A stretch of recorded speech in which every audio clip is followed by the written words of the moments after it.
We're disappointed with respect to CPD's response is the degree to which that they're willing to actually include the community and engage the community in determining, one, what the real value of this is, and from a value perspective, we're talking cost-benefit, because there are real potential justifications for gathering this type of information, but it's not useful if it's inaccurate, and which our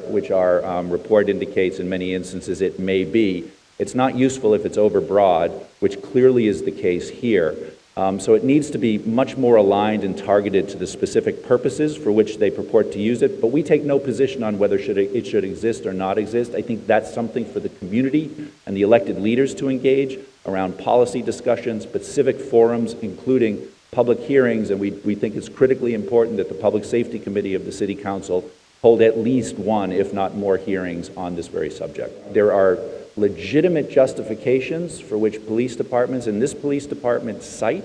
but what we do know is the standards for inputting information, the accountability, the controls,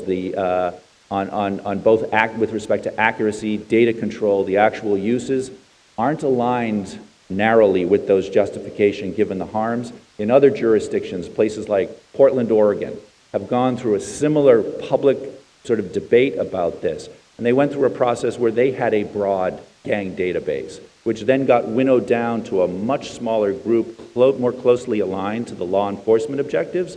And then about a year and a half ago, they decided to get rid of it altogether. All of that points to a need for a real, robust policy discussion in the City Council, at public hearings, not just with community members, but also with members of law enforcement, CPD, and experts from around the country on this subject.